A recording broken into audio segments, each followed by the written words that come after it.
Hey guys, it's Mike from Mike's Rockin' Relics, and my full-time gig is a music instructor, guitar teacher. That's what I do full-time. And one of the questions I'm getting a lot right now is, how's the guitar market doing? How is the guitar uh, vintage market, the used market, new stuff, and what should I buy? And all the things that go with that. So I thought today on the show I'd just give you my opinion on where things are at right now and where I think it's going to head in the next year or so. So stay tuned.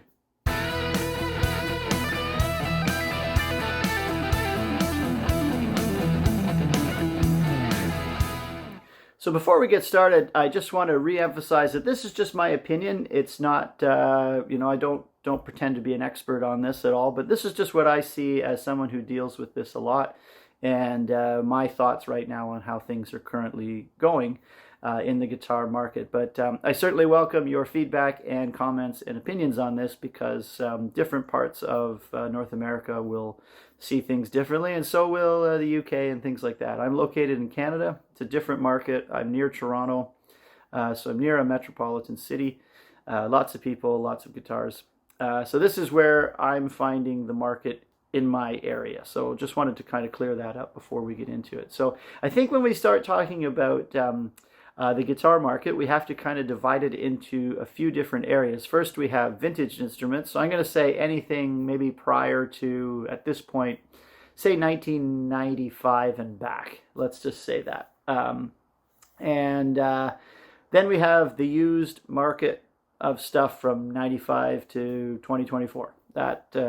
That period there of just used instruments that are out there. And then also we have, of course, the new manufactured guitars that are happening right now. So we'll talk about those three areas and kind of break down where I see each area going on the channel today. Okay, so let's start things off with the vintage guitar market. And I have here a 1972 Gibson Les Paul. This would be considered a vintage guitar. Let's talk about this market for a little bit. The way this used to go was just like in recent years, this was astronomical prices and high collectability and a lot of interest in this. I would say most of that still applies. I think there's still a great interest in vintage guitars. This period in particular is starting to go up.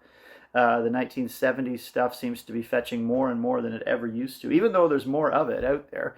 And let's be honest, some of the Gibson stuff in the 70s is a little bit subpar. But that stuff is starting to really creep up. 70s Fenders as well as 80s Fenders and stuff. It's going up in price.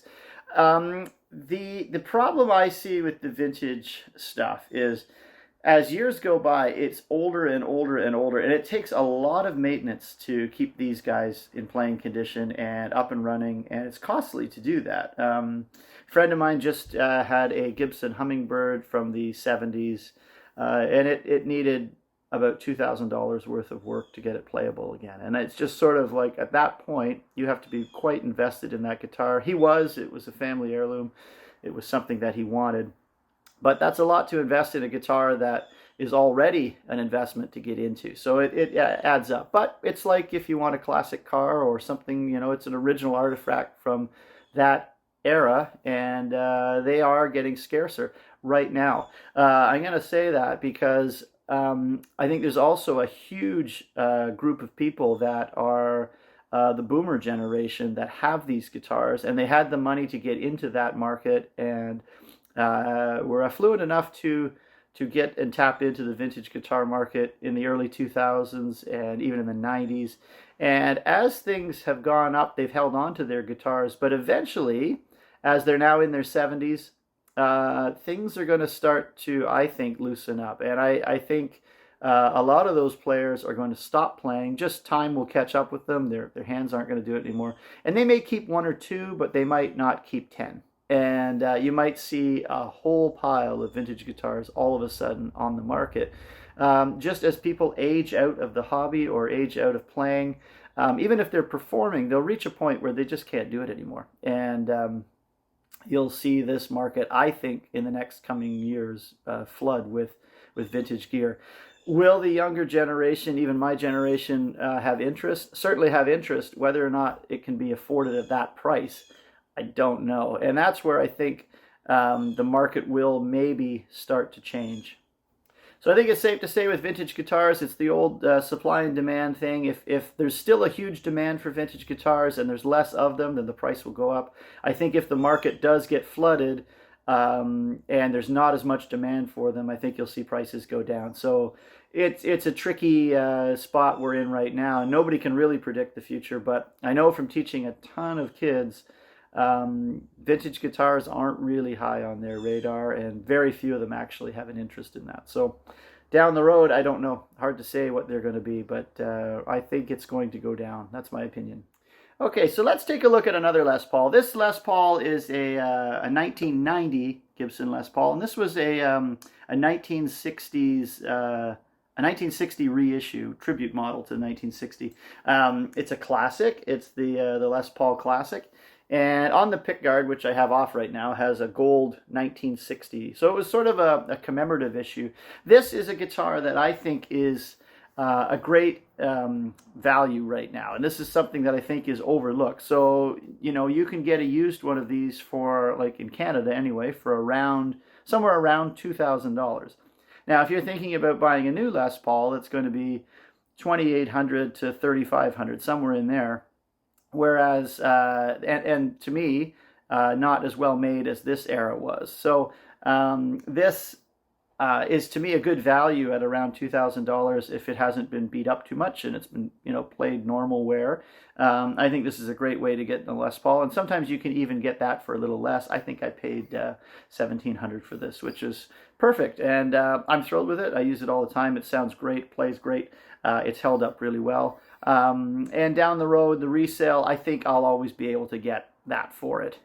So this to me is a good sort of, if you're going to go a little bit vintage, it's not true vintage, and it's kind of right in the middle of the market. Good place to be, and you get a good instrument that plays really well. And I think it'll hold its value long term, and you'll get your money back out of it whenever you want. I think that'll happen with this age group, because there's some out there, but it's not as common as newer stuff. So let's look at now the used market. Now here's a Rickenbacker guitar I picked up.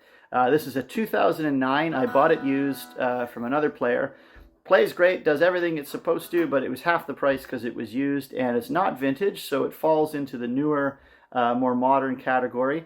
And these prices to me right now are very good if you're looking for a good used guitar that was made in the last 20-25 years. They are sort of steadily just kind of falling, and because of the amount of guitars on the market, like, let's face it, I think the guitar market is flooded right now with people trying to unload gear. But you have to kind of watch what type of gear it is. And there's a lot of okay guitars out there, and a lot of like people who started during COVID, but maybe burned out, didn't really take to it, and they're unloading their guitars. And we'll talk a little bit about that in this next part. But there are a lot of guitars out there right now if you're looking for a specific kind or a different model. But to me, this is another good option if you're already a player and you kind of know your way around the guitar, and you can kind of spot whether or not a guitar has a problem, and you know, all the stuff that goes into buying a used guitar. But used guitar prices right now are pretty good. COVID saw everything spike, but I think it is starting to kind of settle back down into where it was, and I think you'll see them gradually fall. I think prices on those will continually go down because I don't think the market will bear it. So that's my kind of take on where things are right now, but I certainly think there's a flood of used guitars right now. It's just finding ones that are actually, you know, maybe at the level that you want them to be right now is sort of, it's tougher to find. And I'm not a top tier you know, R9 Les Paul guy. I just can't afford those. So I'm kind of somewhere in the middle where I want something better than an Epiphone, but I want, you know, something that I can play gigs with and use regularly and record with and all that stuff. But I'm also not looking for an $8,000 guitar as well. So I'm somewhere in the middle. And I think that you know, last 20 years, you can find some really good stuff that's just sort of out with the flood of other guitars that you can pick up. Okay, so let's talk modern guitars. The modern guitar market right now is completely flooded, and there are so many guitars out there that are being manufactured. During COVID, manufacturing went up a lot, and not everybody stuck with it. So you have this not only new guitars in stores flooded, but as well as people who bought those and got rid of them flooded market. So there's a lot of guitars out there right now, and that is a bit of an issue for the industry, because there's a lot of instruments, they keep producing them, but there's still tons and tons of used ones on the secondary market. So and they're not always high resale ones, because a lot of longtime players don't want those. I will say a lot of beginner guitar players now, though, are adults, and they're more apt to buy an $800 to $1,500 guitar as their starter guitar, much more than a kid would have bought a $300 guitar back, a few years ago. So a lot of the starter guitar now stuff that's out there is actually pretty decent, and but there's a lot of it, and there's a lot of people that have kind of given up or stopped playing, or they've just got too much and they're trying to purge it, or the other side of that is they're now trying to get up to another level after they've been playing for a while. So there is definitely a lot of instruments out there. I would never right now buy something new. It just doesn't make sense to me in my head, because there's so much out there that's been barely played that could have a lot of potential for somebody else. So I would do your homework and research, and maybe if there's somebody that you know who is a sort of an experienced guitar player, take them with you to try something out. But there's a lot of used stuff right now. So that's my thoughts on the current state of the guitar market. I think, just to summarize, I think vintage will always remain the most collected. There's less of it. It's better made, harder to maintain, and it's expensive. So that might be a couple of things that keep it from getting beyond it. There's also a tier of collectors like the Joe Bonamassas out there who are at another level than most average person, and they have kind of, like I think will freely admit, he's cornered the market on some types of instruments or amplifiers and things. And if he were to ever sell all of his stuff at once, or something happened to him and his stuff went into an auction, he would sink the market on a lot of that vintage stuff, because all of a sudden there'd be all kinds of it. So I don't know. It's hard to say. Vintage stuff is always a bit of a question, and any collectible is a question. And whether or not future generations are going to care about that stuff, I'm not sure, especially nowadays. So there's risk with that, I think, especially at the prices that those are selling for. But if you do appreciate a well-made instrument that's going to play fantastic and sound great and is a real artifact of that era, then I don't think you can go wrong with vintage. It's a really good guitar, and there's a mojo about them that you don't get with a new instrument. So once you play them, it's hard to go back to anything else. But that's what I think about that. As far as the sort of later stuff, I think, from 1990 through to maybe 2005, 2008, somewhere in there, there's a real sweet spot of really good stuff that's kind of just steadily available and not really a fortune. So that's a good era to look at. I think modern stuff is so overproduced that they have more guitars than people right now, and it's absolutely flooded, and there's going to be a ton of used stuff out there, because not everybody's going to stick to it, and people are going to downsize, and they're going to end up with less instruments and things like that. I've even started to do that here.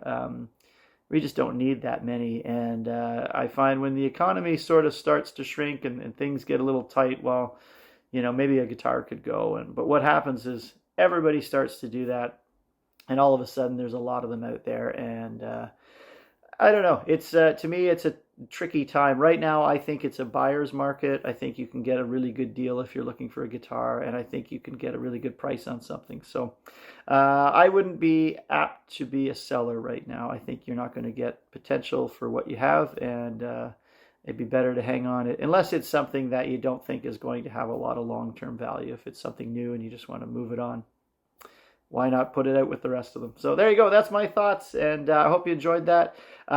If you like this type of thing, please like and subscribe. I talk all kinds of rock and roll stuff and music and records and guitars and things on this channel. If you like other types of collectibles, there'll be a link below. You can check out my other channel that is on historical stuff and things like that. So Thanks for tuning in, and keep on collecting.